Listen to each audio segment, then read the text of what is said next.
नमस्कार साथियों, एक बार फिर आपके साथ सोनू सैन।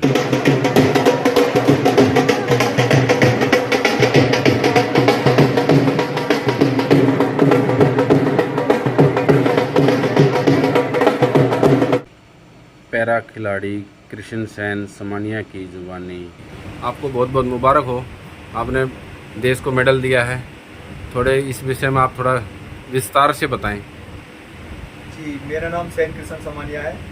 मेरा गांव मदनपुर खादर जो साउथ दिल्ली में पड़ता है और मैं सैन समाज से बिलोंग करता हूं। और ये मेडल की जो प्रक्रिया है सर, ऐसा है एकदम से नहीं हुआ है। इसका प्रोसेस मैं 2.5 से 3 साल से कर रहा हूँ, जिसकी प्रैक्टिस मैं यमुना विहार भजनपुरा के पास करता हूँ। ये मेरा कम से कम 8-9 घंटे का पर डे का प्रयास था। इसमें मैंने बहुत मेहनत की, बहुत ही साहस से और बहुत ही कौशल से अपने काम को भी ध्यान दिया, अपने घर को भी लेके चला, फिर प्रैक्टिस को भी टाइम दिया। और इसी को देखते हुए परमात्मा जी ने मुझे इतना बड़ा सम्मान दिलाया कि भी मेरा गोल्ड मेडल आया ड्रैगन बोट वर्ल्ड चैम्पियनशिप 16 में। ये बहुत बड़ी अचीवमेंट है हमारे देश के लिए, हमारे समाज के लिए, हमारे देश स्टेट के लिए। जो एक ब्राउन मेडल और एक गोल्ड मेडल 2000 मीटर PD1 में और PD1 में और PD2 में एक मेडल। तो ये टोटली हमारे इंडिया के लिए 4 मेडल आए हैं, जिनमें से 2 मेडल हमने दिलाए हैं पैरा टीम में। इसमें आपके छोटे भाई का बहुत बड़ा योगदान था। ये हमारी टीम कह रही है, मैं नहीं कह रहा हूँ। ये हमारा बहुत अच्छा इवेंट था जो थाईलैंड में हुआ, थाईलैंड की सिटी पटाया में, जो 7 से 13 तक चला अगस्त। इसमें हमारा इंडिया का 4 मेडल आए। तो आपने इस यहाँ तक पहुँचने में कितनी मेहनत की, क्या क्या आपने कठिनाइयाँ उठाई, उसके बारे में थोड़ा ज़मीनी स्तर से उसके बारे में बताओ। कठिनाइयाँ तो देखो सर जीवन में है, सबके है, मेरी नहीं। मैं कोई अकेला धरती पे अकेला ऐसा पैदा नहीं हुआ जो कठिनाई से झेल रहा हूँ। ये नॉर्मल चीज़ है। कठिनाइयाँ जीवन में नहीं होंगी तो आपकी जो उपलब्धियाँ होंगी उसका आप मज़ा नहीं ले पाएंगे।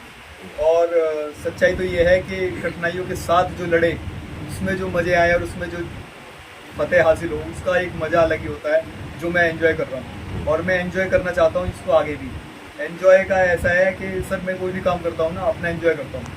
एंजॉय जैसे कि कह लो, मैं अपना शॉप पे, मेरी शॉप है तो मैं अपने शॉप पे जब तक रहता हूँ ओनली शॉप। जब मैं गेम पे ध्यान देता हूँ ओनली गेम, और जब मैं अपने घर का रहता हूँ तो ओनली घर का, मतलब घर के बारे में सोचता हूँ। तो इसी तरीके से मैं अपने एम को ना फोकस कर पाता हूँ। एक टाइम में 3 चीज़ें नहीं लेके चलता दिमाग में, एक टाइम पे एक ही चीज़। तो ये मेरे दिमाग में चल रहा था। 2.5-3 साल से मैं प्रैक्टिस कर रहा हूँ भजनपुरा खजूरी में, जहाँ पे हमारा पैरा स्पोर्ट्स गेम चलता है। इसमें बहुत सारे गेम होते हैं, याकी, कैनो और ड्रैगन बोट।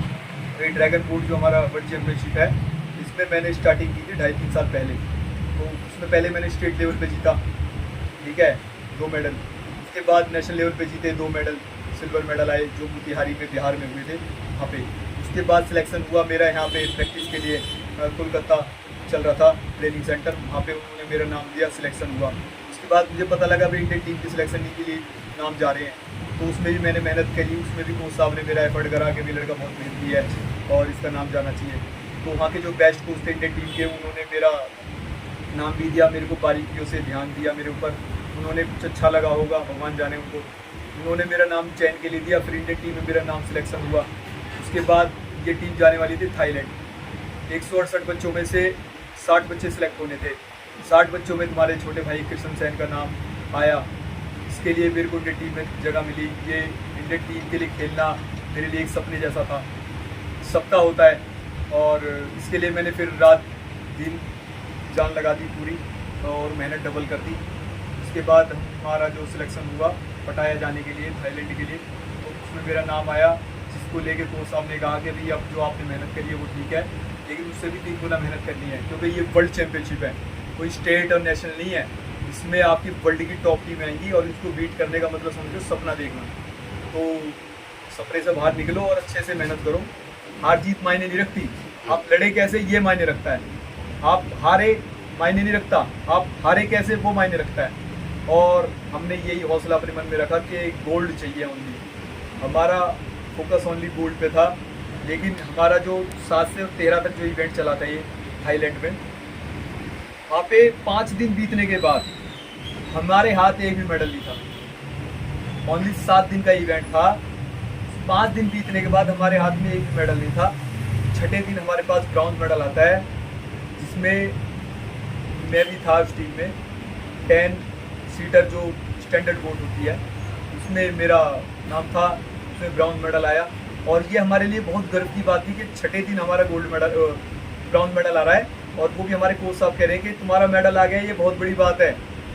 उसमें भी वो खुश थे क्योंकि उनको पता था इतना टफ कंपटीशन है कि मेडल आना ही बहुत बड़ी बात है। कि 5 दिन में मेडल नहीं आया, छठे दिन में एक मेडल आया, तो आप लगाओ कितना टफ कंपटीशन होगा। तो जब उस वाले गेम में जिसमें हमारा ब्रॉन्ज मेडल आया था 2000 मीटर में, तो उसमें ब्रॉन्ज मेडल हमारा आया। सेकंड आया था फिलीपींस का और फर्स्ट आया था कनाडा। तो जो कनाडा का एंथम चल रहा था, तो हम वहाँ खड़े होकर ये सोच रहे थे, ऑल टीम हमारी जो इंडिया की टीम थी, कि यार हमारा एंथम कब बजेगा, कब हमारा एंथम बजेगा, कब हम अपने राष्ट्रीय गान को गाएंगे यहाँ पे खड़े होकर। अब ये किसी और कंट्री का राष्ट्रीय गान बज रहा है, सम्मानजनक बात है सभी के लिए, लेकिन एक अपने सम्मानजनक बात जब होती है जब अपनी कंट्री का फ्लैग ऊपर जाए।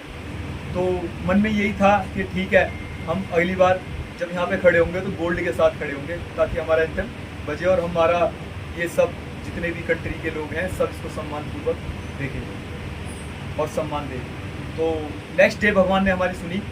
अगले ही दिन देखो 2000 मीटर PD1 में मिक्स में हमारा गोल्ड मेडल आया, और ये एक बहुत गर्व वाली बात है कि गोल्ड मेडल आया और सारी कंट्रियों ने फ्लैग जाते हुए देखा हमारा, और हमारा राष्ट्रीय गान बज रहा था। ये हमारे लिए बहुत प्राउड वाली बात थी, प्राउड वाली मोमेंट वाली बात थी। इसके लिए हमने इतनी सारी मेहनत करी, इतने सालों की इतनी मेहनत, दिनों की, रात दिन एक कर दिया, वो हमारे सामने था।